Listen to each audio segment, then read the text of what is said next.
Bapak Hamjahas. Maka kata beliau kepada saya, kalau Anda pengen masuk Islam yang kapah dan istiqomah, Anda jangan dulu mengenal Al-Quran, Anda jangan dulu mengenal sholat, tapi Anda harus dulu mengenal isi daripada dua kalimat syahadat yang barusan Anda ucapkan.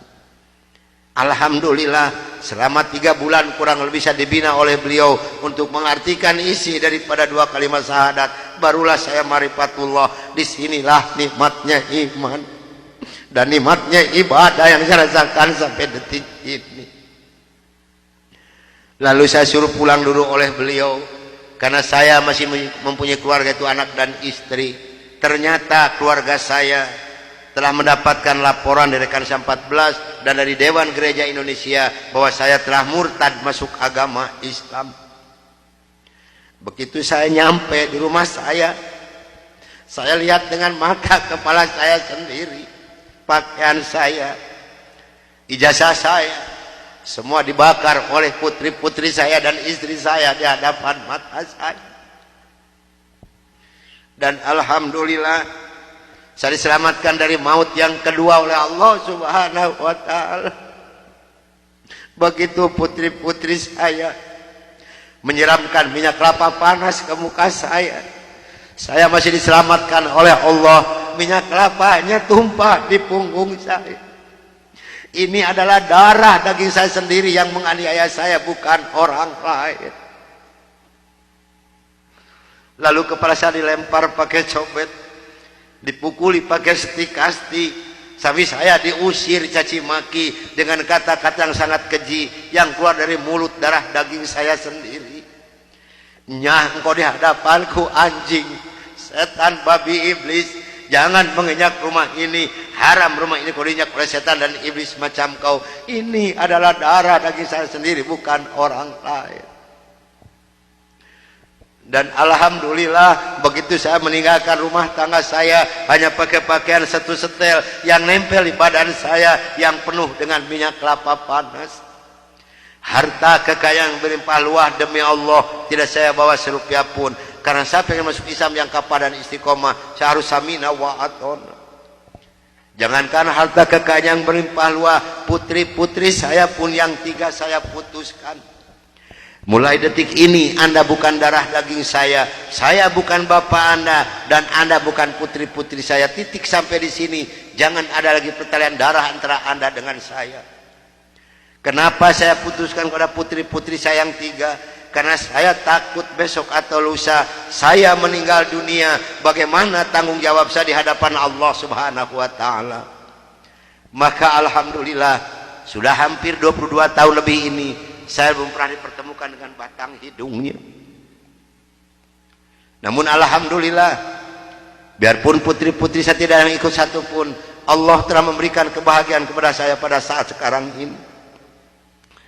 Kebahagiaan yang Allah berikan kepada saya tidak bisa ditukar dengan suatu apapun yang ada di dunia ini. Sekalipun emas berlian sebesar gunung tidak mungkin bisa menukarkan kebahagiaan yang Allah berikan kepada saya. Kenapa? Karena rekan saya yang 14 yang dulu menganiaya saya, yang dulu membunuh saya, alhamdulillah sekarang sudah masuk Islam semua. Sekarang sedang jihad fisabilillah, sedang membela agama Allah, yaitu siar agama Islam di daerah-daerah Nasrani. Itu yang pertama di Papua Barat, di Manokwari. Yang kedua di NTT, Kampung Kalabai, Kabupaten Alor. Yang ketiga di Kalimantan Tengah, di Sampit. Saya mohon bantuan doa dari ibu dan bapak yang hadir malam ini, agar saya dengan rekan saya diberikan kekuatan oleh Allah Subhanahu wa ta'ala. Kalau ibu dan bapak pengen tahu dakwah Islam daerah Nasrani, demi Allah ini tantangannya adalah nyawa. Saya pun di Manokwari sedang menanak nasi, Pak, Bu. Kalau Allah sudah mengizinkan saya harus meninggal, saya dipanah, ini kemaluan saya. Allah belum menghendaki saya untuk meninggal, hanya 3 cm jaraknya ini panah. Sedangkan panah di Manokwari demi Allah bukan 1,20 meter panjangnya, tapi 1,60 meter panjangnya. Ujungnya sudah pakai racun. Ini perjuangan membela agama Allah daerah Nasrani. Alhamdulillah perkembangan Islam di daerah Manokwari. Padahal Manokwari ini akan dijadikan kota Injil. Kalau Manokwari sudah jadi kota Injil, yang pertama tidak boleh ada adzan berkumandang, tidak boleh mendirikan masjid, tidak boleh ada perempuan yang berjilbab. Alhamdulillah di sana ada 297 orang yang masuk agama Islam, termasuk orang yang memanah saya. Kemarin tanggal 17 Desember saya baru selesai membuat masjid. Dari mana biayanya? Dari hasil pengajian saya. Saya mohon bantuan doa, karena kadang-kadang rekan saya di sana, Pak, maaf, 10 hari lebih tidak pernah ketemu nasi. Yang dimakan oleh rekan saya singkong direbus, yang penting terganjal perut, karena sulit mencari dana untuk dakwah di Islam ini. Dari mana makan mereka sehari-hari? Maaf, dari hasil pengajian saya. Karena mereka lepas dari gereja tidak ada santunan apapun. Siapa yang harus bertanggung jawab? Kita inilah sebagai umat muslim. Di Kalimantan Tengah ada 192 orang. Di sana, Pak, demi Allah tidak ada masjid satupun. Gereja ada 9. Paling banyak isi gereja 15 orang. Kalau saya mengadakan sholat berjamaah di Kalimantan ini, pakai kompas di luar, di lapangan. Di atas disiram oleh mereka. Saya hanya bisa berdoa, ya Allah berikan taufik dan hidayah bagi mereka, karena mereka tidak tahu kedatangan saya ini mau apa. Alhamdulillah 4 hari kemudian 8 orang yang masuk agama Islam, maka berjumlah 192 orang yang ibu dan neneknya yang kupingnya pada panjang-panjang. Saya mohon bantuan doa, karena saya sedang membebaskan tanah untuk pembangunan masjid.